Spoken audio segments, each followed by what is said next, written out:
네, 스캇 소울즈 목사님이라는 분이 계신데요, 굉장히 유명한 저술가기도 합니다. 이분이 뉴욕의 리드머 교회에서 말씀을 전할 기회가 있었습니다. 뉴욕에 가면은 리드머 교회가 있는데 굉장히 유명한 목사님이고 또 전 세계적으로도 영향력을 끼치는 그런 교회입니다. 그래서 기쁜 마음으로 설교를 하게 되었는데요, 가만히 살펴보니까 그 리드머 교회의 당시 구성원 비율을 보니 백인이 한 절반 정도 되었고 아시아계 사람들이 거의 절반 정도 되는 것 같은 그런 느낌을 받았습니다. 그래서 스캇 목사님이 설교 중에 우리 그 아시아계 사람들을 좀 의식을 하고 그분들을 좀 힘을 북돋아 준다는 그런 마음을 가지고 이렇게 설교했습니다. 여러분, 하나님께서는 모든 나라와 민족을 동일하게 사랑하십니다.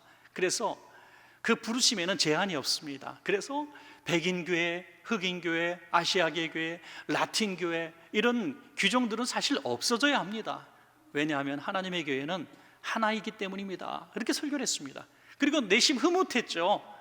그 어려운 주제로 설교를 했고 성도들이 반응이 좋았던 것 같습니다. 그런데 예배 후에 흑인 한 사람과 아시아계 성도 한 사람이 찾아왔습니다. 각각 찾아왔는데 동일한 얘기를 하는 거예요. 목사님께서 설교 중에 하신 그 의도는 알겠습니다마는 목사님은 우리들의 상황을 전혀 파악하지 못하신 것 같아서 제가 알려드리러 왔습니다.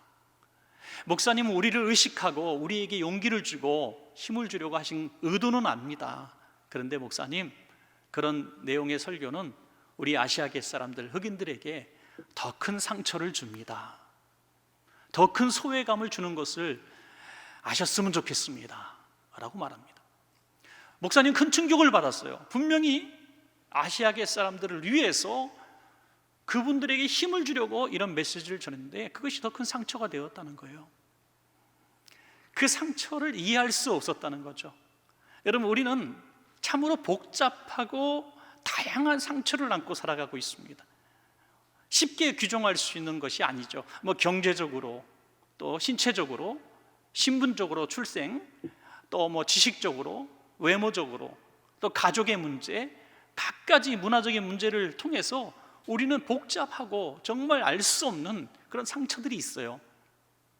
이를테면 우리 집사님이 오늘 너무 옷을 예쁘게 입고 오셨어요, 평소보다. 그래서 집사님 오늘 너무 패션이 최고입니다. 그랬더니 어떤 집사님은 너무 고마워, 목사님 그래요? 나 정말 잘 어울려요? 기뻐하는데 똑같은 얘기를 다른 집사님께 했더니 이분이 목사님 저를 평소에 어떻게 보셨습니까? 그러는 거죠. 아니, 똑같은 얘기를 했는데 왜 한 사람은 고마워하고 왜 한 사람은 상처를 입을까요? 우리는 너무나 복잡하다는 거죠. 너무 복잡해서 알 수가 없습니다.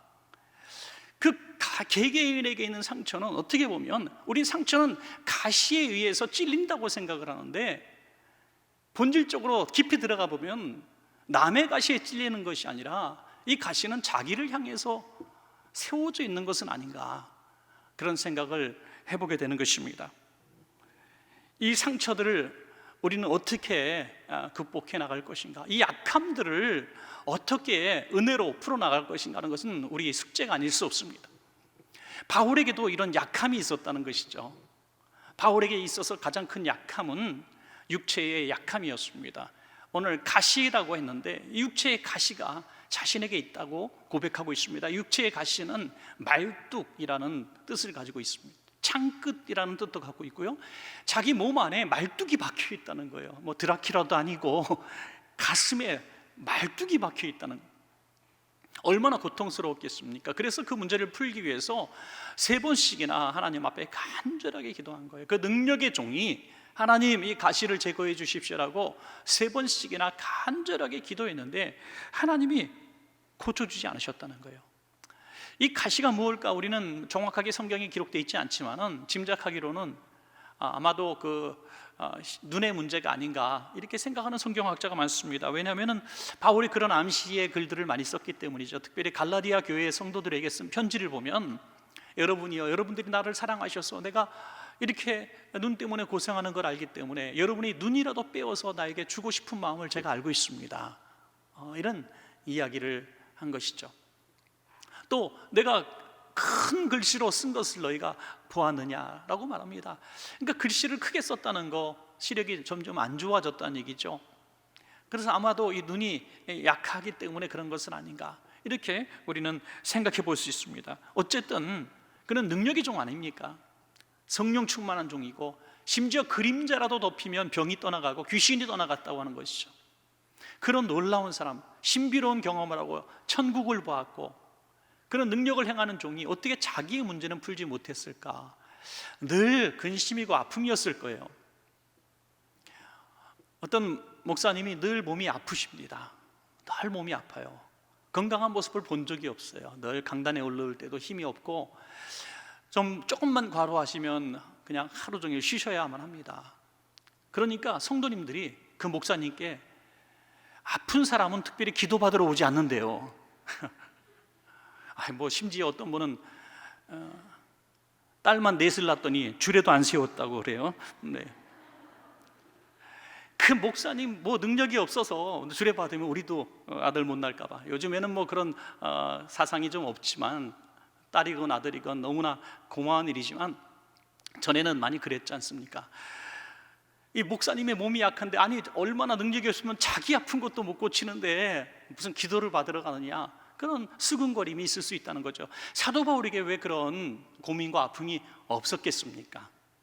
늘 힘겨워하고 더듬거리고 지쳐있는 그의 모습을 봅니다. 바울에게 있어서 이 약함은 분명히 고통입니다.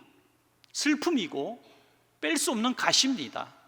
이것을 은혜라고 말할 수 있는 사람이 있습니까? 우리가 다 알고 있고 해답을 알고 있기 때문에 약함에 은혜가 있다고 생각을 하지만, 바울 입장에 있어서 당시의 상황에 들어가서 바울 당신에게 지금 있는 그 고통과 쓰라림이 은혜입니다라고 우리는 말할 수 있겠느냐 하는 것이죠. 남 얘기하지 맙시다. 오늘 우리에게 있는 고통, 이게 은혜입니까? 첫 번째로 경제적인 고통이 있다고 생각해 봅시다. 경제적인 고통, 뭐니 해도 머니가 제일 큰 문제죠. 돈의 문제. 돈 없다는 거 서러운 일입니다. 돈 없어서 학교를 다닐 수가 없고, 돈이 없어서 굶어본 적이 있으십니까? 차비가 없어서 걸어가 본 적은 있으십니까? 점심값 없어서 한 끼 두 끼 굶었던 경험은 없으십니까? 이 돈 때문에 당하는 서러움은 정말 끔찍한 아픔이고 외로움이죠. 좀 경제적으로 어렵다는 소식을 듣고 그 친한 친구가 모처럼 좋은 식당에 불러냈다고 해요. 그래서 아주 비싼 음식을 시키고 위로한답시고 마음의 위로를 주고 오늘 마음껏 먹어라 하고 했더니 돈을 이 친구가 내고 나가버렸대. 나를 불쌍히 여기지 말지어다 하면서 돈을 내고 나갔다는 거예요. 얼마나 어려운 가운데서, 낼 수 없는 상황 가운데서 자존심 때문에 내고 나갔다는 거죠. 여러분, 이것이 그 당한 사람이 아니면 알 수 없는 고통이라는 거죠.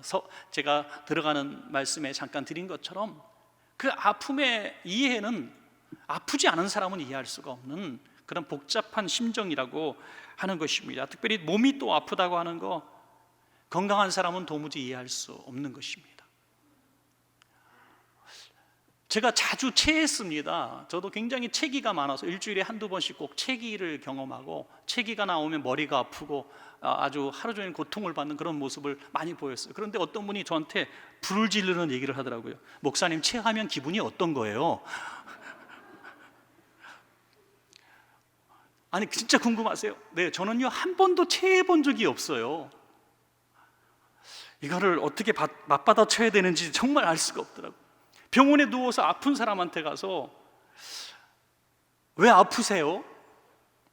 왜 아프세요? 라고 묻는다면 뭐라고 대답하겠습니까? 아픈 사람의 마음을 어찌 건강한 사람이 알겠습니까? 그런데 수년 동안 질병으로 고통당한 성도들이 또 병원에서 끔찍한 수술과 특별히 암 치료 같은 항암 치료를 여러 차례 받아본 그런 말할 수 없는 고통, 여러분 정말 암 환자의 고통은 말할 수가 없는 것 같아요. 그런 분들이 동일하게 하는 얘기를 들어보니까 그게 정답인 것 같아요. 제가 이렇게 치료 과정이 힘들 줄 알았으면 치료 시작하지 않았을 거예요 라는 얘기를 해요. 그 고통을 경험해 보지 않은 사람이 어떻게 알겠습니까? 그런 분이 만약에 병원에 신방을 가게 되면요, 목사는 지금 그냥 그렇게 큰 감흥이 없이 이렇게 하는데 그분은 눈물이 벌써 팍 쏟아져요. 자신의 모습을 보는 거죠. 얼마나 힘드세요? 얼마나 아프세요? 그러니 몸이 아프다고 하는 것도 어마어마한 고통이고 슬픔입니다. 그 아픈 사람한테 가서 성도님, 평생에 안 아파 보셨잖아요. 이 약함이 큰 은혜예요 라고 얘기했다가는 교회를 옮기는 날이 될 겁니다, 여러분. 마음이 약할 때도 마찬가지예요. 우리가 마음이 약해진다는 거, 강한 마음의 사람들도 어느 날 무너집니다. 마음이 강철 같고 조금도 흔들리지 않는 정말 그런 사람들도 어느 날 마음이 한없이 약해질 때가 있다는 거예요. 막 무너져 내립니다. 사별의 아픔을 경험하게 됐을 때, 또 자신의 선택의 실수를 인정하고 싶지 않을 때, 어떤 자신의 언행에 죄책감이 들 때 우리의 마음이 무너지죠. 그리고 후회합니다. 슬퍼합니다. 자, 이런 아픔들이 여러분께 한 가지라도 있으십니까? 그럼 묻습니다. 그 아픔이 여러분께 은혜라는 사실을 믿을 수 있겠습니까? 목사님 무슨 말씀하세요? 내가 경제적으로 죽겠는데, 몸이 아파 죽겠는데 빨리 낫는 게 내 인생의 꿈이요, 목적이고요. 가게가 회복되는 게 내 인생의 꿈이고, 지금 내 마음의 상처가 치료받아서 좀 평안하게 두 다리 뻗고 잠자는 게 내 인생에 오직 바라는 하나인데 그걸 누리라니요. 그게 무슨 은혜입니까? 목사님 안 경험해 보셨으니까 그딴 소리 하시죠. 스칸 목사님에게 이야기했던 그 성도들과 같은 마음을 우리가 가질 수밖에 없는 것입니다. 그런데 분명한 것은 끝을 보니, 뒤돌아보니 그 약함이 은혜였다는 사실을 믿게 되었다는 것입니다, 여러분. 그 약함의 은혜가 무엇일까요? 저는 두 가지로 보았습니다. 오늘 그 약함이 주는 은혜, 여러분들이 가지고 있는 그 약함의 은혜가 무엇일까? 첫 번째는 그 약함 때문에 기도하게 하시니 은혜인 줄로 믿습니다. 여러분, 그 약함이 없었으면 기도하시겠습니까? 그 약함이 없었으면 겸손해지셨겠습니까? 그 약함이 없으면, 그 무너지는 마음이 없으면 오늘 이 비 오는 날 주님 앞에 와서 예배했겠습니까? 아니라고 하는 것이죠. 약함 자체는 고통입니다. 약함 자체는 슬픔입니다. 그러나 약함이 왜 은혜인가? 그 약함 때문에 기도로 나아가기 때문에 그 약함이 은혜가 되었다는 것이죠. 여러분 분명히 기억하십시오. 약함이 은혜가 아닙니다. 약함을 통해 기도하게 하셨으니 은혜가 된 줄로 믿습니다. 여러분, 기도는 성도의 호흡이라는 얘기를 하잖아요. 호흡이 뭡니까? 멈춰지면 죽는 거예요. 멈춰지면 죽는 게 호흡입니다. 근데 기도를 멈추고도 우리는 살았다 하는 이름을 가졌으나 실상은 죽은 자로도 하는 교인들처럼 살아가고 있을 때가 참 많다는 거예요. 기도를 멈췄어요. 오랫동안 하지 않았어요. 내가 금식해 본 지가 언젠지, 내가 부르짖어 기도해 본 적이 언젠지, 주요 삼창을 해본 적이 언젠지 기억조차 나지 않아요. 내가 중학교 때, 고등학교 때, 청년 때는 그래도 방언도 했던 사람인데, 산기도도 갔던 사람인데 까마득한 추억처럼 여겨질 때가 있지는 않습니까? 그를 기도의 자리로 불러내는 방법이 뭐가 있겠어요? 오늘 이 고통의 문제밖에는 기도의 자리로 부를 수 있는 방법이 없다는 것을 주님은 너무나 잘 아신다고 하는 것입니다. 병원에 가면은 그 산소 호흡기를 끼고 계신 분들을 보는데 참 답답해 보이고 측은해 보입니다. 여러분, 우리가 마스크를 끼고 예배를 하고 있습니다만은 너무 고통스럽잖아요. 제가요, 설교 자리 저렇게 앉아 있다가 설교하러 나오는 시간을 이렇게 기뻐했던 적은 이 마스크 벗는 순간, 그렇게 여러분들이 지금 쓰고 있는 것이 얼마나 고통스러운지 내가 이해할 수 있습니다. 저도 쓰고 있으니까요. 그 산소 호흡기를 깼다는 사람을 생각해 보십시오. 우리는 아무것도 아닌 거예요. 호흡하는 거 보면요, 막 제가 숨이 멎을 것 같아요. 너무 안쓰러워. 또 노령의 어르신이 그렇게 누워서 헉헉거리고 계시는 모습 보면 너무 숨이 막혀요. 숨이 막혀. 그런데 또 한편 그 마스크가 있어서 그분을 살리고 있다는 생각을 해보십시오. 얼마나 고맙습니까? 그 산소 마스크가 그에게 없었더라면 그분은 벌써 돌아가셨을 뿐이에요. 생명줄인 거예요. 생명줄인 거예요. 코로나 때문에 우리가 마스크를 쓰고 있어요. 이거 90% 이상 코로나를 예방할 수 있는 아주 최고고 아주 유일한 방법이라는 사실을 알고 있기 때문에 우리가 기쁨으로 쓰고 있는 거잖아요. 여러분, 기도는 성도의 호흡이라고 하는데 기도를 하지 않는 이유가 뭡니까? 우리가 그런 생명이라고 호흡이라고 산소호흡기라고 생각하지 않기 때문이죠. 그걸 깨닫게 하시기 위해서 하나님은 바이러스를 통해서 마스크를 쓰게 하시고 내 호흡이 짧게 해주시며 산소 마스크를 쓰게 하신 것처럼 고통의 문제를 주셔서 우리에게 기도의 마스크를 쓰게 하신 줄로 믿으시기 바랍니다. 여러분, 바울도 3번씩이나 간절하게 기도했다고 하는 것은 그 문제가 그만큼 절박했다는 것이고 자신의 문제를 놓고 기도했다는 것이죠. 어떤 성도님이 계신데요, 이분은 부부관계가 너무 좋지 않습니다. 오랫동안 골이 깊어서 아주 좋지 않은 관계예요. 늘 그냥 살아도 산 것이 아니라 늘 헤어질 날 생각만 합니다. 그러던 어느 날 남편이 실직까지 당해요. 남편은 너무나 절망적입니다. 이제는 우리 부부는 끝났구나, 우리 가정은 끝났구나. 너무나 지치고 낙심하여 쓰러져 있는데 놀랍게도 그 아내가 전에 없이 다가오는 것입니다. 그리고 이렇게 얘기하더랍니다. 지금의 당신이 제일 좋아요. 지금의 당신이 돈 잘 벌고 승승장구할 때는 나를 너무나 무시하지 않았어요? 월급 좀 갖다 주면서 당신은 집에서 도대체 뭐 하는 여자냐고 호통치지 않았어요? 근데 지금은 당신이 너무 좋아요. 나한테 미안해하고 가족들을 품을 줄도 알고 겸손해하는 당신을 보니 정말 살만 납니다. 그 아내의 어깨에 기대서 그 남편은 펑펑 울고 말았다는 겁니다. 그리고 그 가정은 회복이 되었습니다. 자, 실직이 은혜가 되었습니까? 고통입니까? 그 가정의 실직은 은혜의 통로가 된 것입니다. 오늘 우리의 고통의 많은 문제가 왜 은혜입니까? 기도하게 하셨으니, 나를 낮추고 내가 할 수 있는 것이 아무것도 없기 때문에 기도의 자리로 나왔기 때문에 그것이 은혜가 된 것이죠. 실직이 은혜입니까? 실직은 저주고 고통이고 슬픔이죠.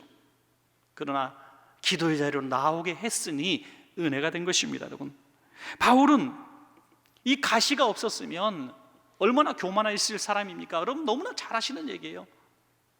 출신이 좋아요. 태어날 때부터 로마 시민권을 갖고 태어났어요. 천부장이 돈을 줘서 사는 시민권을 태어날 때부터 가졌어요.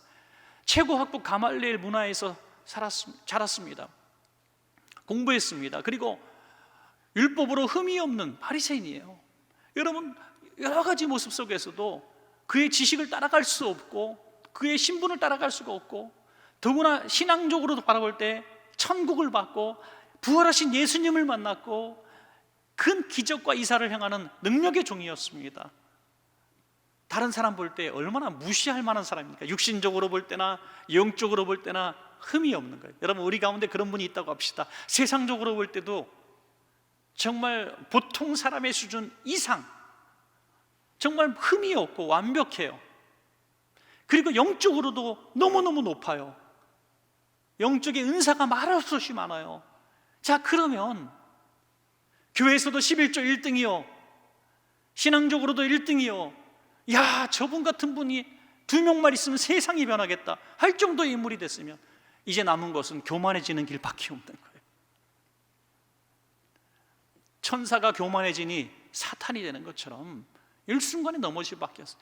그래서 여러분, 하나님은 사랑하시는 성도에게 가시 하나쯤은 남겨두시는 것을 기억하시기 바랍니다. 여러분, 그 가시가 내게 은혜가 되는 것은 그 가시 때문에 교만해지지 않고 가시 때문에 기도할 수밖에 없기 때문에 은혜가 되는 것입니다. 사도 바울이 그것을 깨달았다는 거예요.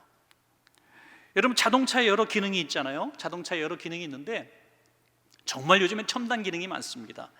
뭐 자동으로 속도를 제어하고 브레이크를 잡는 기능은 아무것도 아니죠. 요즘에 자율주행 기능도 있고요. 여러분 비싼 자동차 좀 보셨습니까? 비싼 자동차 1위가 뭐 100억대가 돼요. 100억대. 뭐 한 5위, 7위도 50억 정도 합니다. 그리고 자동차 부속이 얼마나 비싼 게 많은지, 자동차 엠블럼 있잖아요. 앞에 꼭대기 다는 거 1,000만 원짜리가 있고요. 자동차 내에 시계가 2억짜리가 있어요. 제가 공부 많이 했습니다. 오늘 설교하려고. 예. 자, 이 첨단 기능, 안락한 의자. 또 어떤 목사님 되게 카니발을 하나 사셨는데, 의자가 그래도 의전용으로 사셔서 카니발 의자 하나 바꿨는데 1,000만 원이더라고요. 의자 하나. 예. 놀라지도 않아요. 요즘 제가 우리 교회 성도를 너무 수준을 낮게 봐서, 자동차 의자 하나 가는데 한 짝이 1,000만 원이라는 거예요. 자, 그렇게 값비싼 기능, 값비싼 차, 부속을 달아도 하나 딱 없으면 안 되는 게 있어요. 그것은 500만 원짜리 차에도 있고요, 300만 원짜리 오토바이도 있어요, 100만 원짜리 스쿠터에도 있어요. 뭡니까? 브레이크예요. 브레이크예요.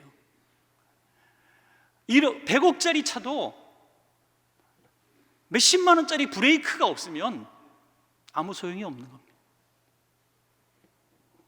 우리 인생의 브레이크가 고통인 것을, 기도인 것을 믿으시기 바랍니다. 여러분. 고린도후서 12장 7절입니다. 우리 한번 같이 읽을까요? 시작. 여러 계시를 받은 것이 지극히 크므로 너무 자만하지 않게 하시려고 내 육체의 가시 곧 사탄의 사자를 주셨으니 이는 나를 쳐서 너무 자만하지 않게 하려 하심이라. 아멘. 본인은 이제 깨달았습니다. 너무 자만하지 않게 하려 하심이라. 교만하지 않게 하시려고 이 가시를 주셨다는 거예요. 여러분, 그렇게 기도해도 풀리지 않는 문제가 있습니까? 이것만 해결되면 내가 탁 한번 올라갈 수 있는데, 여전히 낮고 여전히 힘들고 여전히 고통 가운데 있어서 도무지 이해할 수 없는 문제가 있습니까? 혹시 이 문제를 오늘 사도 바울의 고백에 접근해 보는 건 어떻습니까? 너무 자만하지 않게 하시면, 그러면 이 해답의 실마리가 여기서 나오는 겁니다.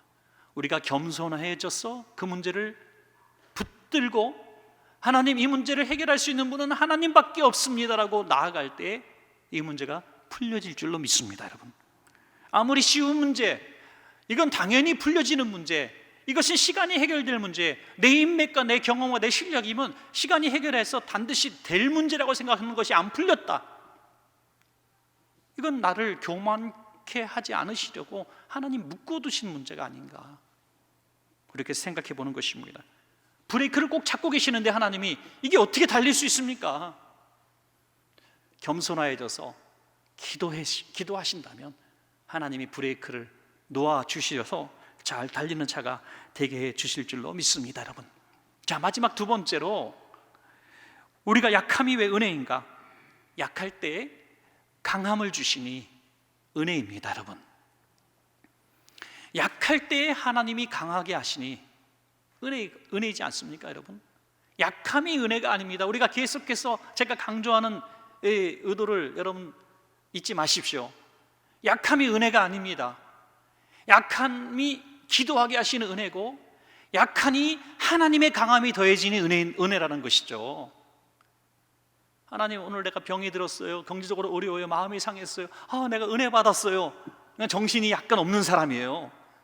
그 자체가 은혜가 아니에요. 그것을 통해서 하나님의 능력을 힘입게 되니 그 은혜로 바뀌어지는 것입니다. 바울이 가시를 해결해 달라고 기도한 이유가 이기적인 기도는 아니었을 겁니다. 사역자입니다. 우리 사역자들도 어떤 아픔의 문제를 놓고 하나님께 기도하죠. 하나님, 내가 목회자인데 우리 자식 문제로 너무나 부끄럽습니다. 세계적으로 유명한 목사님들도요, 그 자식들이 깡패짓을 하고 신문에 나오고 오르락 이런 악한 짓을 할 때 정말 얼마나 쥐구멍이라도 들어가고 싶겠어요. 제일 하기 힘든 날 설교가 어린이 주일 설교 아니겠어요, 여러분? 엘리의 자식 엘리의 설교를 평생에 한 번도 하지 못할 거 아니겠어요? 내 자식이 그 모양인데 그 아픔과 가시를 계속 두시는 이유는 또 뭘까요? 우리는 이해할 수 없습니다. 그분에게 그 한 가지 가시가 세계적인 목사님의 브레이크가 되고 있다는 사실도 우리는 알아야 하는 것입니다. 여러분, 바울이 내 건강만 해결되면, 지금도 세계를 막 몇 바퀴씩 돌면서 전도하니 건강만 해지면 얼마나 더 열심히 일하겠습니까? 얼마나 더 많은 선교를 하겠습니까? 하나님께서 물질을 조금만 더 주시면 내가 얼마나 큰 선교를 할 텐데, 하나님이 나에게 이 승진만 해결해 주시면 얼마나 큰 선교를 할 텐데, 하나님이 우리 가게 지금 좀 잘 되게 해주시면 내가 헌금도 많이 드릴 텐데, 여러분 그런 생각을 내려놓으십시오. 하나님 그렇게 흥정하시는 하나님이 아닙니다. 우리가 오히려 약해지고 가난해지고 망했을 때에 하나님이 역사하십니다. 믿습니까 여러분? 우리가 참 많은 실수의 기도를 해요. 하나님 내 자식이 잘 돼서 좋은 대학 가서, 하나님 내 가게가 잘 돼서 하나님께 큰 영광 돌리게 해주세요. 천만의 말씀. 하나님은 우리가 강하든지 약하든지 상관없이 일하시는 분이십니다. 다시 말해서 우리가 정말 가난해져서 하나님이 일하신다는 개념은 아니죠. 우리가 부유해지고 아주 잘 되고 승승장구해도 우리가 겸손하면 하나님이 도와주십니다. 우리 여기서도 분명히 개념을 잊으시면 안 돼요.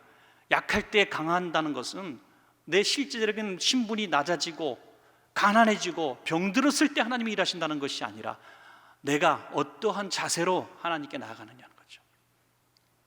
모든 것이 만족스럽고 모든 것이 평온하고 모든 것이 잘 될 때에도 가난한 마음을 가지시면 될 줄로 믿습니다. 여러분, 우리의 약하고 강함은 하나님의 능력과 상관이 없습니다. 하나님은 겸손한 자에게 은혜를 베푸십니다. 고린도후서 12장 9절부터 10절까지 우리 한번 같이 읽어볼까요? 시작. 나에게 이르시기를 내 은혜가 내게 족하도다. 이는 내 능력이 약한 데서 온전하여 짐이라 하신지라. 그러므로 도리어 크게 기뻐함으로 나의 여러 약한 것들에 대하여 자랑하리니 이는 그리스도의 능력이 내게 머물게 하려 함이라. 그러므로 내가 그리스도를 위하여 약한 것들과 능력과 궁핍과 박해와 곤고를 기뻐하노니 이는 내가 약한 그때의 강함이라. 이 본문의 내용을 여러분 충분히 이해하셨으리라고 믿고 부연 설명을 하지 않겠습니다. 오늘 함께 보신 말씀은 바울이 고린도 교회에 보낸 편지의 일부죠. 고린도 교회는 상당한 그 부요를 누리고 있는 지역의 교회였습니다. 상업 도시였고 또 무역의 도시고 또 철학의 도시였습니다. 우리 고린도 하면은 여러 가지 생각을 할 수 있으면 우상, 부요, 그리고 쾌락, 방탕, 철학, 이렇게 우리가 규정할 수 있을 그런 도시라고 볼 수 있습니다. 오늘 현대의 도시죠. 현대 도시죠. 이런 곳에 있는 교회가 어느 날 갑자기 바울을 공격하기 시작합니다.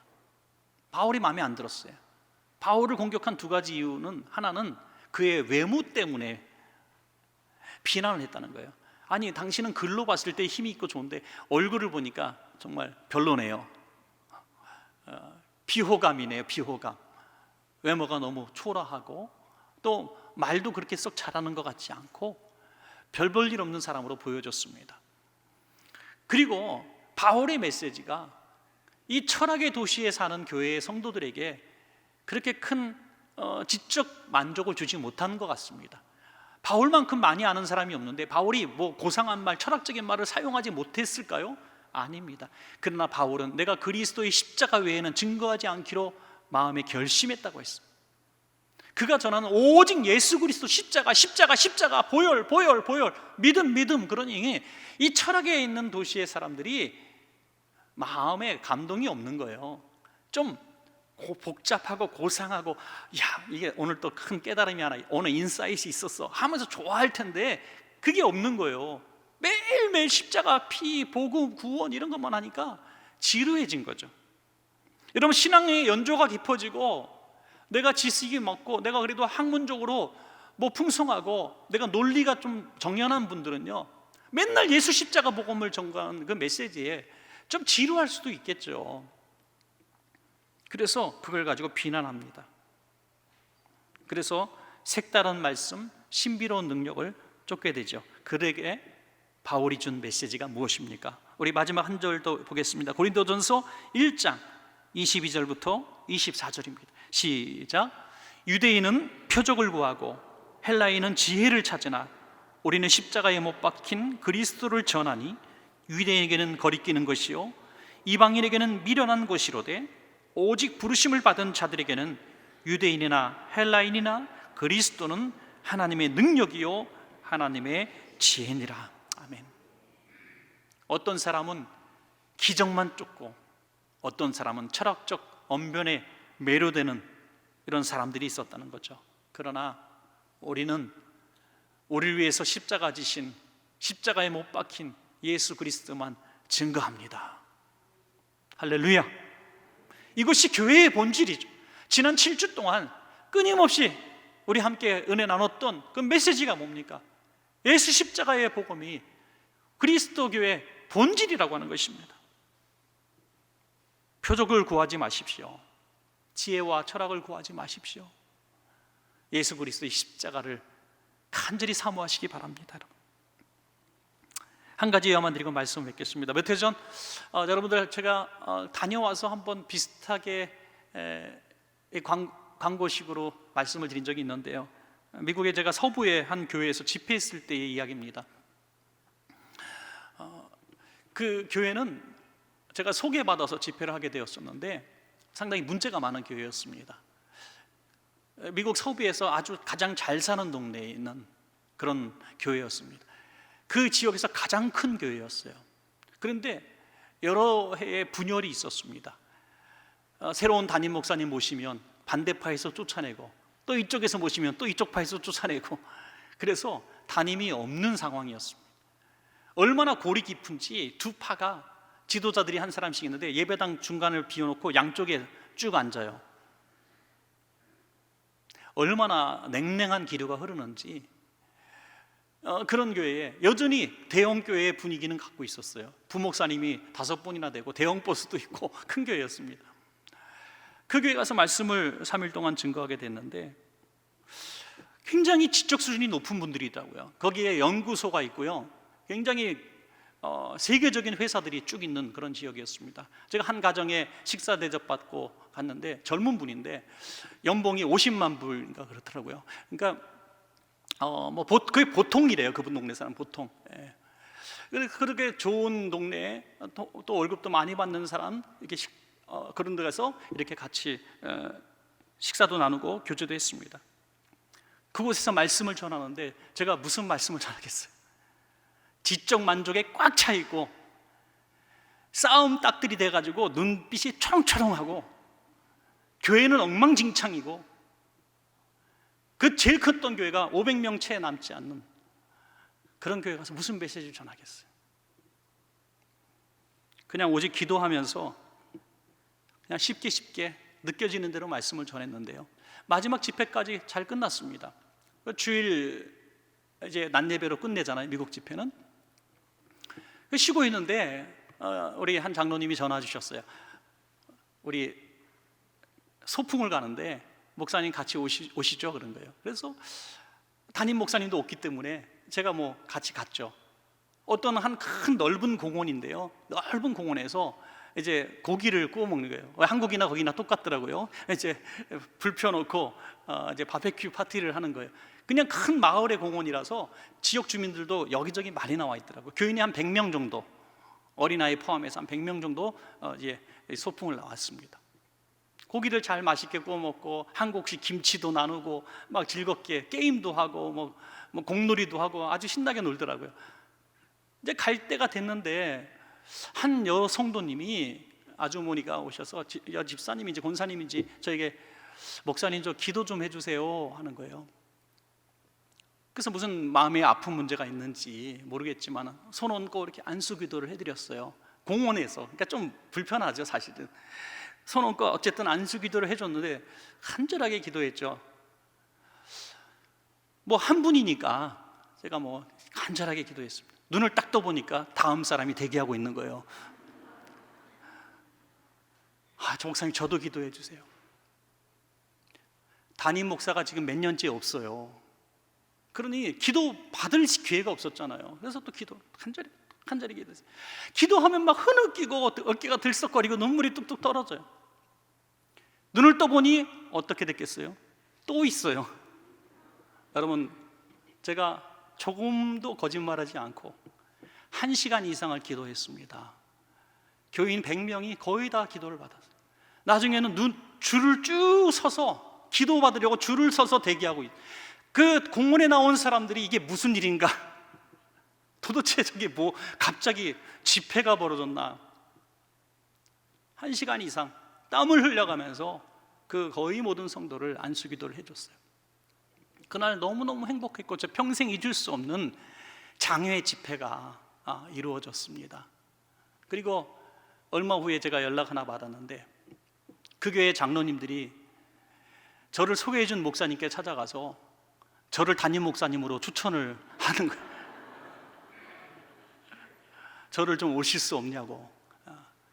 그래서 목사님이 아이고, 그 교회 한국에 있는 원천교회가 훨씬 큰 교회고 좋은 교회인데 그 목사님 오시겠어요? 아유, 안 오십니다. 그랬 저한테 물어나 보시지. 어쨌든 그래서 아유, 단칼에 거절했다고, 걱정하지 말라고 그랬다고.